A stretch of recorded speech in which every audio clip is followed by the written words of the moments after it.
ఆస్తులు ధ్వంసం చేసి అన్యాయంగా జైళ్ళకు పంపించి మన మీద అరాచకంగా దాడులు చేస్తుంటే కాంగ్రెస్ పార్టీ కార్యకర్తలు తమ రక్తాన్ని చెమటగా మార్చి త్యాగం చేసి భుజాలు జెండాలు మోసి కాయలు కాసే విధంగా కాంగ్రెస్ పార్టీని మొన్న జరిగిన సెమీఫైనల్స్లో డిసెంబర్ నెలలో జరిగిన ఎన్నికల్లో చంద్రశేఖరరావును బండకేసి కొట్టి కాంగ్రెస్ పార్టీని ఇందిరమ్మ రాజ్యాన్ని తీసుకొచ్చి మా కార్యకర్తలు అనుకుంటున్నారు డిసెంబర్లోనే ఫైనల్స్ అయిపోయినాయని. నేను మా ఎన్ఎస్యూ యూత్ కాంగ్రెస్ ఇక్కడికి వచ్చిన మా కాంగ్రెస్ పార్టీ కార్యకర్తలకు నేను చెప్పదలుచుకున్నా, మొన్న జరిగిన డిసెంబర్లో జరిగిన ఎన్నికలు సెమీఫైనల్స్ మాత్రమే. సెమీఫైనల్స్లో బీఆర్ఎస్ను చంద్రశేఖరరావును ఓడించి ఇప్పుడు ఫైనల్స్కి వచ్చినాం.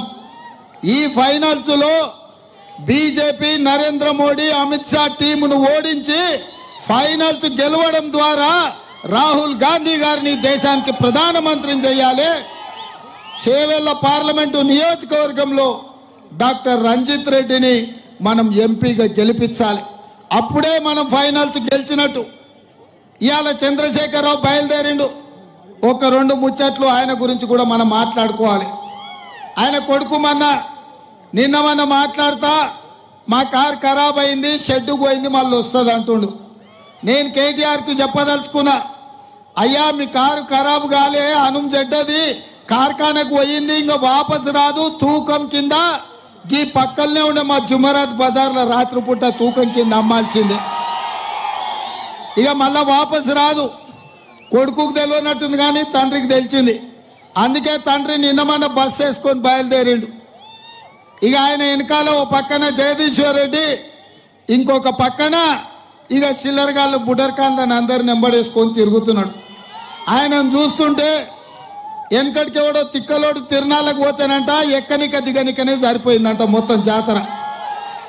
ఇవాళ చంద్రశేఖరరావు కూడా మొన్న మిర్యాలగూడ పోయిండు, సూర్యాపేట పోయిండు, భువనగిరి పోయిండు, మహబూబ్నగర్ పోయిండు, నాగర్ కర్నూలు పోయిండు.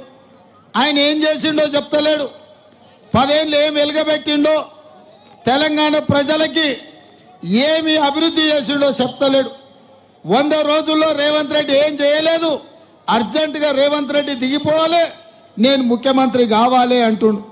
నేను అడగదలుచుకున్న చంద్రశేఖరరావును, నేను వందలాది మంది పిల్లల్ని బలిచ్చి రాలేదు, లేకపోతే ఉద్యమం ముసుగులో తెలంగాణను దోపిడీ చేసి రాలే.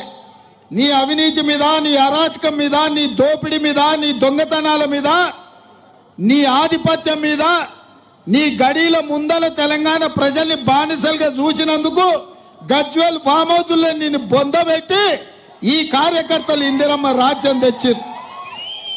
అయ్య పేరో తాత పేరో చెప్పి కేటీఆర్ లాగా మంత్రిని కాలే, బాజాబ్తా కొట్లాడి ప్రజల ఆమోదం తీసుకొని మా నాయకులు అందరూ మద్దతు ఇచ్చి నన్ను ముఖ్యమంత్రిని చేస్తే కుర్చీలో తీసుకున్నా.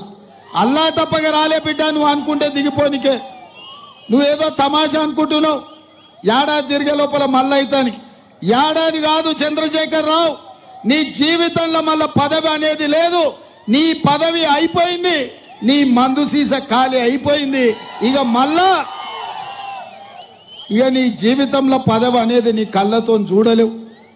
ఇక ఇదే కాదు, నిన్న ఆయన ఖమ్మంలో చెప్తున్నాడు, వచ్చేది సంకీర్ణమే, మనకు 12 ఎంపీలు గెలిస్తే నామ నాగేశ్వరరావు మంత్రి అవుతాడని, కేంద్రంలో మంత్రి అవుతాడంట. ఎవరి చెవులో పువ్వు పెడుతున్నావు చంద్రశేఖరరావు నువ్వు? ఎట్లా కాంగ్రెస్కు 40 రావంటివి. కాంగ్రెస్ వాళ్ళు నిన్ను కారోని దగ్గర కూడా రానియరు. ఎవడన్నా టీఆర్ఎస్ వాడు చంద్రశేఖరరావు ఇంటి మీద వాలిన కాకి మన ఇంటి మీద వాలిన ఊకునేదే లేదు, ఆ కాకిని కూడా కాల్చేస్తామని చెప్పి మా కాంగ్రెస్ పార్టీ కార్యకర్తలు అంటున్నారు. రేపు మన ప్రభుత్వంలో చేర్చుకునేది లేదు. 14 సీట్లు తెలంగాణలో గెలిచి రంజిత్ రెడ్డిని ఎంపీగా ఎన్నుకొని కేంద్రంలో మహాకూటమి, ఇండియా కూటమి ఇవాళ ప్రభుత్వాన్ని ఏర్పాటు చేయబోతుంది. ఒకవేళ మేము రాకపోతే వచ్చేది బీజేపీ కదా. మరి మేమేమంటున్నాం, బీజేపీలతోని చీకట్ల ఒప్పందం చేసుకున్నాడు బిడ్డ బెయిల్ కోసం.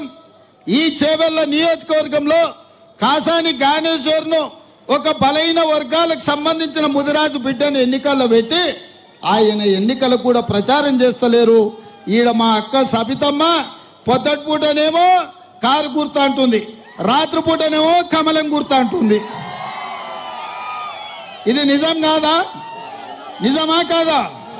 కానీ మొన్న అసెంబ్లీ ఎన్నికల్లో మా లక్ష్మణ్ని ఈ నుంచి గెలిపించనుంటే ఈ నియోజకవర్గం అంతా అభివృద్ధి చేసే అవకాశం ఉండే. ఎట్లనో అక్క తప్పించుకున్నది. కానీ ఇవాళ సొంత పార్టీ మొత్తం తీసుకెళ్లి బీజేపీకి తాకట్టు పెట్టిరు. ఇవాళ విశ్వేశ్వర రెడ్డి ఆయన కొండ అనుకుంటుండు. మా కార్యకర్తల సంగతి తెలియదు. మేము అండగా ఉంటే కొండైనా బండైనా మా కార్యకర్తలు బద్దలు కొడతారు.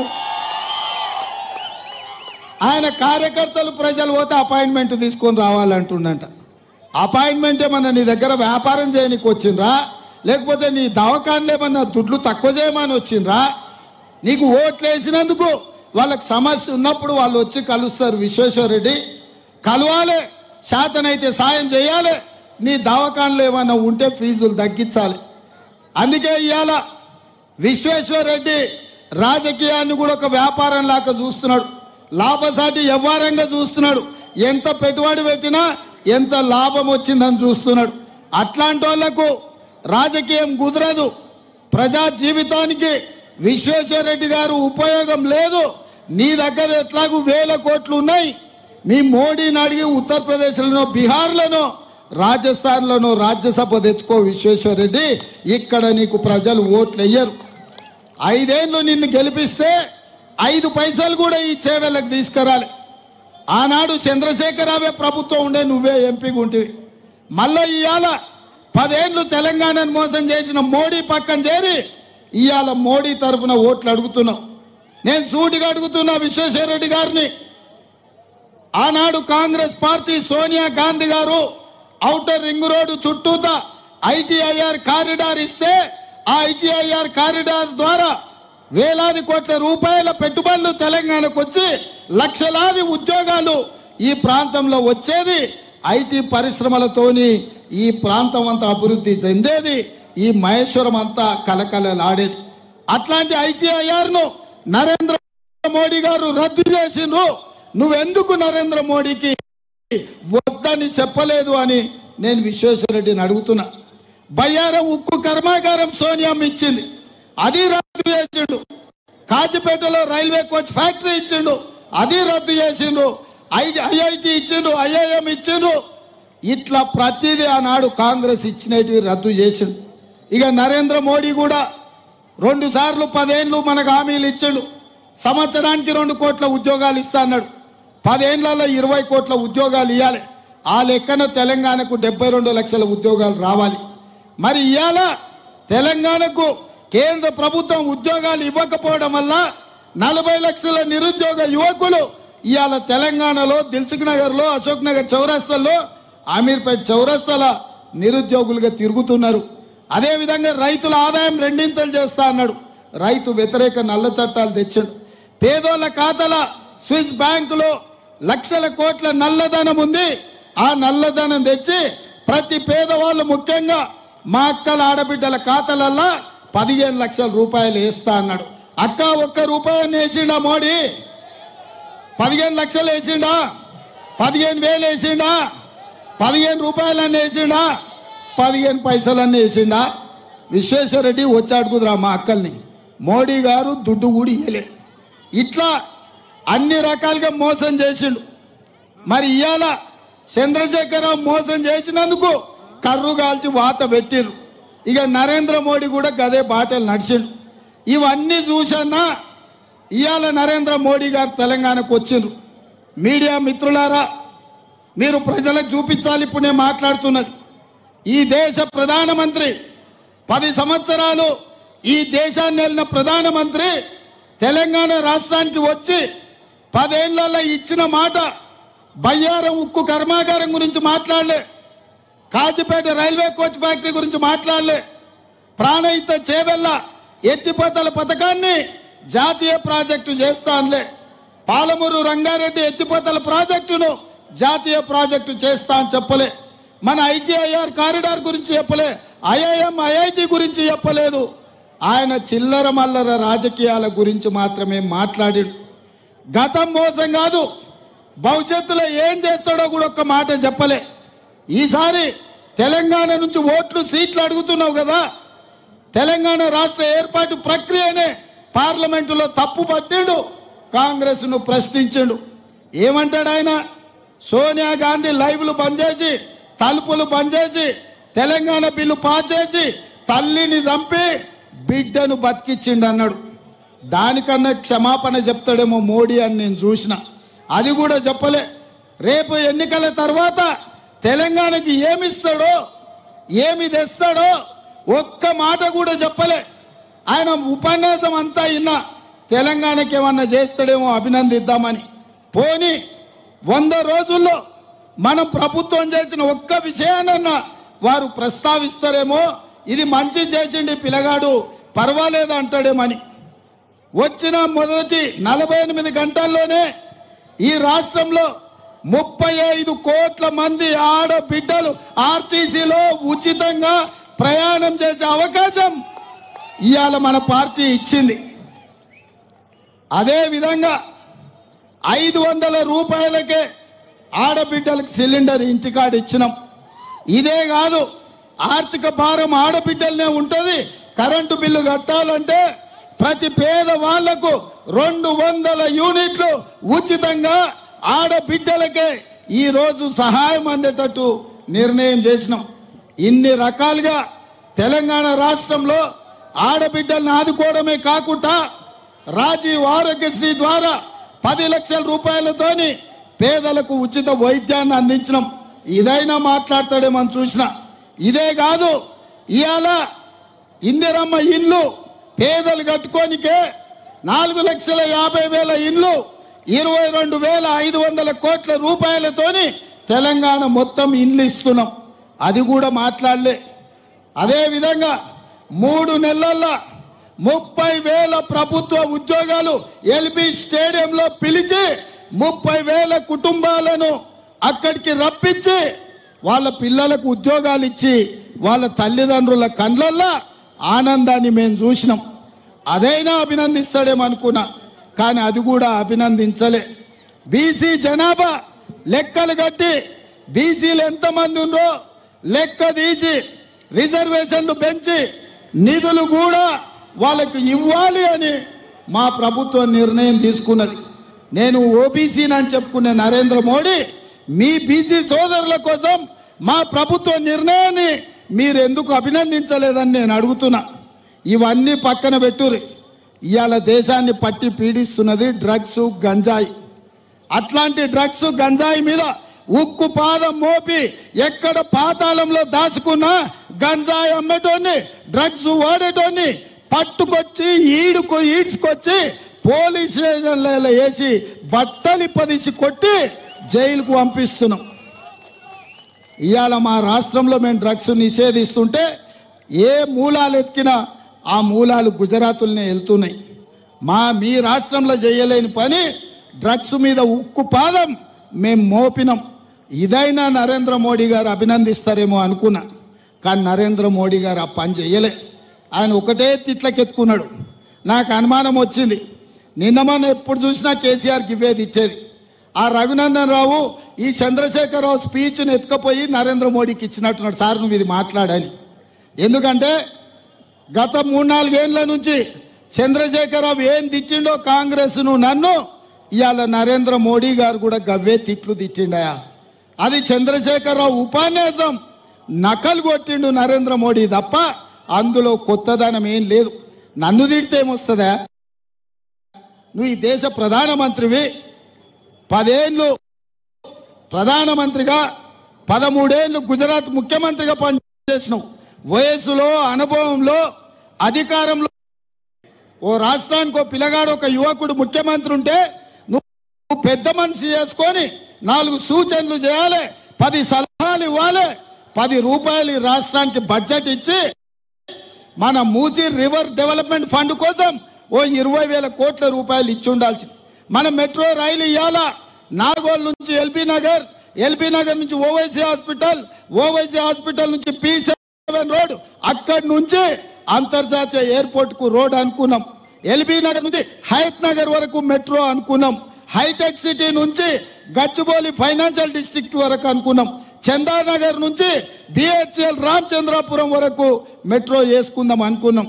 రాజేంద్ర నగర్ కాలేజ్ పక్కన హైకోర్టు కడుతున్నాం, అక్కడి వరకు మెట్రో వేస్తున్నాం. దానికన్నా ఓ 10,000 కోట్ల రూపాయలు మోడీ గారు ఇస్తారేమని చూసిన. ఆయన బుల్లెట్ ట్రైన్ తీసుకుపోయిండు, సబర్మతి రివర్ ఫ్రంట్ తీసుకుపోయిండు, ఆయన గిఫ్ట్ సిటీ కట్టుకున్నాడు. మనకేదన్నా హైదరాబాద్ విజయవాడ బుల్లెట్ ట్రైన్ అన్న ప్రకటిస్తాడు అనుకున్నా. ఏమి ఇయ్యలేదా? ఏమిచ్చిండే మనకు నరేంద్ర మోడీ వచ్చి? గాడిద గుడ్డిచ్చిండు. ఏమిచ్చిండు? గట్టిగా చెప్పాలి. ఎట్లరా నాయన? భయమా? భయపడుతురా? మనం కేసీఆర్నే పండకేసి కొట్టినాం. ఆయన ఢిల్లీ నుంచి వచ్చి బెదురుతామా? నిన్ననే ఢిల్లీ పోలీసులను పంపించిండు.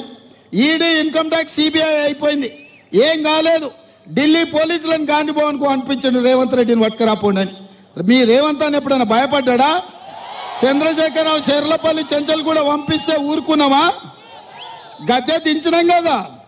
ఇవాళ మనల్ని పోలీసులు పెట్టి భయపెట్టాలనుకుంటుండు కదా. మోడీ అమిత్ షాను గద్దె దించే వరకు కాంగ్రెస్ పార్టీ కార్యకర్తలు విశ్రమించరు. అందుకే ఇవాళ బీజేపీ నాయకులకు నేను చెప్పదలుచుకున్నా, మీరు పోయి మోడీ దగ్గర ఏం తెస్తారో తీసుకురండి. బంగారు గుడ్డు తెస్తారా? బంగారు బాతుని తెస్తారా? మెట్రో రైలు తెస్తారా? మూసీ రివర్ ఫ్రంట్ తెస్తారా? లేకపోతే హైదరాబాద్ విజయవాడ బుల్లెట్ ట్రైన్ తెస్తారా? పాలమూరు రంగారెడ్డి ఎత్తిపోతల జాతీయ ప్రాజెక్టు తెస్తారా? అప్పుడే మీకు ఓట్లు అడిగే అర్హత ఉంది విశ్వేశ్వర రెడ్డి గారు, కిషన్ రెడ్డి గారు అని నేను చెప్తున్నా. అప్పటి వరకు బీజేపీ లేడ కనిపించినా సరే మీరు చెప్పాల్సింది ఒక్కటే, అయ్యా మీరు ఇచ్చింది తెలంగాణ గాడిద గుడ్డ అని చెప్పాలి. అన్ని ఊర్లలో గాడిద గుడ్డు బొమ్మలు వస్తాయి, ప్రతి చౌరస్తాలో పెట్టుర్రి. మోడీ ఏమి ఇచ్చిండంటే మా గాడిద గుడ్డు ఇచ్చిండే మా తెలంగాణకని. ఆంధ్రప్రదేశ్కి ఏమో 2 పాసిపోయిన లడ్డూలు ఇచ్చిండు, కర్ణాటక ఏమో చెంబెడు నీళ్ళు ఇచ్చిండు, మనకు తెలంగాణకేమో గాడిద గుడ్డు ఇచ్చిండు. గాడిద గుడ్డు ఇచ్చినానికి మనం వేస్తామా? ఇందిరమ్మ ఇండ్లు ఇచ్చిన వాళ్ళకు ఓటేస్తాం, ఆర్టీసీ బస్సులో ఉచితంగా ప్రయాణం చేయటోళ్ళకు ఓటేస్తాం, ఉచిత కరెంట్ ఇచ్చిన వాళ్ళకు ఓటేస్తాం, ఆరోగ్యశ్రీ ఇచ్చిన వాళ్ళకు ఓటేస్తాం, ఇంటికి ఉచితంగా కరెంట్ ఇచ్చిన వాళ్ళకు ఓటేస్తాం. అవునా? గట్టిగా చెప్పాలి, ఇంకా గట్టిగా చెప్పాలి. మా వేదిక మీద ఉన్న నాయకుల్ని, మహేశ్వరం నియోజకవర్గ కార్యకర్తలు నేను అడుగుతున్నా, ఇక్కడ నుంచి ఎంత మెజారిటీ ఇస్తారో నాకు ఒక్క మాట చెప్పుర్రి. రాత్రికి ప్రశాంతంగా నేను పోయి నిద్రపోవాలి. 25,000 ఇస్తారా? 25,000 ఒక్క మహేశ్వరం నుంచే మెజారిటీ రావాలి. ఎందుకంటే మా అక్క సబితమ్మ పొద్దుటి పూట కార్ అంటుంది, రాత్రిపూట కమలం గుర్తు అంటుంది. हमारे माइनॉरिटी भाइयों और बहनों सुनो, आज BRS बीजेपी के साथ आधी रात को चर्चा कर लिए तय हो गए. अभी BRS वाले बीजेपी वाले को जिताने के लिए काम कर रहा है. इसीलिए मैं साफ एक बात कहना चाहता हूं, अगर कोई भी अचानक ऐसे वैसे अगर बीजेपी को वोट दिए, आने वाले दिनों में SC ST BC minority reservation पूरा निकाल देंगे. वही बात कह रहे. इसीलिए नरेंद्र मोदी जी ये कह रहा है कि इस बार 400 पार. 400 किसी लिए? रिजर्वेशन आरक्षण को रद्द करने के लिए कोशिश कर रहे. सोचकर सब मिलके इस बार कांग्रेस को जिताओ, तभी SC ST OBC minority reservation बच जाएंगे. सबके साथ हम लोग जोड़कर हम मेहनत करके तेलंगाना तरक्की करा के दिखाएंगे. इस बार छेवल्ला से रंजित रेड्डी साहब को 1 लाख के ऊपर, कम से कम 1 लाख मेजॉरिटी देके डॉक्टर रंजित रेड्डी को इस चुनाव में जिताना है. नहीं तो आपका रिजर्वेशन चला जाएंगे. अगर विश्वेश्वर रेड्डी को कुछ भी वोट मिले ना, वोट के दिन अगले दिन गए तो अपॉइंटमेंट नहीं है बोल के वॉचमैन से धक्का मार के बाहर निकालने वाले हैं, क्योंकि वो धंधा करने वाले, पैसे कमाने वाले, लोग को, जनता को सेवा करने वाले नहीं है। ऐसा नेता अपने को जरूरत नहीं है। डॉक्टर रंजीत रेड्डी आपके भाई है, आपके बगल में रहेगा, आपके साथ में रहेगा। मैं भी इनको वोट दो, इनके साथ साथ मैं और केएलआर हम सब आपके सेवा में लग के रहेंगे। అందుకే మిత్రులారా, 1,00,000 మెజారిటీ చేవెళ్ళలు రావాలి. అందులో 25,000 మహేశ్వరం నియోజకవర్గం నుంచే రావాలి. మా పారిజాతకు, మా నరసింహారెడ్డికి, మా దీప భాస్కర్కు, మా తైగల కృష్ణారెడ్డికి, మా అనితమ్మకు, మా లక్ష్మణకు నేను క్లియర్గా చెప్తున్నా, ఈడ అందరు సిద్ధంగా ఉన్నారు. బూతుల వారిగా బాధ్యత తీసుకోండి. కార్యకర్తలు మంచిగా ఉన్నారు. మొన్న తప్పు జరిగింది, ప్రభుత్వంలో ఇప్పుడు పని కావాలంటే వాళ్ళకి ఇక్కడ నుంచి మాట్లాడేటోళ్ళు లేరు. ఎంపీని గెలిపిస్తే మీ తరఫున రంజిత్ రెడ్డి మన ప్రభుత్వంలో జల్పల్లితో సహా సమస్యలను అన్నిటిని పరిష్కరించే బాధ్యత రంజిత్ రెడ్డి తీసుకుంటాడు, నేను తీసుకుంటానని తెలియజేస్తూ మీ అందరి దగ్గర సెలవు తీసుకుంటున్నా. జై కాంగ్రెస్, జై జై కాంగ్రెస్. హస్తం గుర్తుకే, హస్తం గుర్తుకే. ధన్యవాదాలు సోదరులారా.